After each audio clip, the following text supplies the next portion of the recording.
நீங்க செய்யற போலியும் இந்த மாதிரி உப்பி வந்து கடையில கிடைக்கிற மாதிரி சாஃப்டா வரணுமா?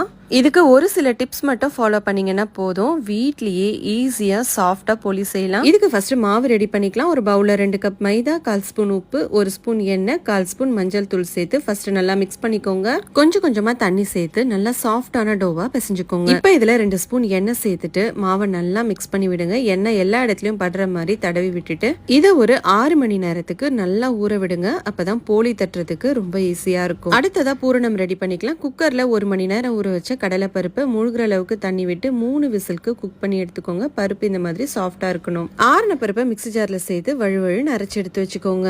இன்னொரு பக்கம் 1/2 கப் வெல்லத்தை கொஞ்சமா தண்ணி விட்டு கரைச்சு ரெடியா எடுத்து வச்சுக்கோங்க. இப்போ பேன்ல அரைச்ச கடலை பருப்பு, கரைச்ச வெல்லத்தை வடிகட்டி சேர்த்து நல்லா கிளறிட்டே வாங்க. கொஞ்ச நேரத்துல இது நல்லா திக்காயிடும். இப்போ இதுல 1/4 ஸ்பூன் ஏலக்காய் தூள், 1 ஸ்பூன் நெய் சேர்த்து நல்லா மிக்ஸ் பண்ணுங்க. இந்த அளவுக்கு திக்கானதும் ஆஃப் பண்ணிட்டு ஆறுனதும் உருண்டை பிடிச்சு வச்சுக்கோங்க. இப்ப மாவும் சூப்பரா சாஃப்டா ஊறிடுச்சு. இன்னொரு தடவை மிக்ஸ் பண்ணிட்டு இதையும் உருண்டை பிடிச்சு எடுத்துக்கோங்க. இந்த மாதிரி பட்டர் ஷீட் இல்லைன்னா வாழையில யூஸ் பண்ணி ஃபர்ஸ்ட் ஒரு உருண்டையை ஸ்ப்ரெட் பண்ணிட்டு அதுக்குள்ள ஸ்டஃபிங்க வச்சுட்டு மாவால எல்லா சைடையும் சீல் பண்ணிக்கோங்க. இதை ஒரு பட்டர் ஷீட் மேல வச்சு இதுக்கு மேல ஒரு பட்டர் ஷீட் வச்சு ஜென்டிலா தட்டுங்க. தவாவை நல்லா ஹீட் பண்ணிட்டு மீடியம் ஃப்ளேம்க்கு மாத்திட்டு அதுக்கப்புறம் தட்டி வச்சிருக்கிற போலி சேர்த்து 2 சைடும் நெய் தடவி சுட்டு எடுத்தீங்கன்னா சூப்பரான போலி ரெடி. கண்டிப்பா இந்த ரெசிபி ட்ரை பண்ணுங்க. தேங்க்ஸ் ஃபார் வாட்சிங்.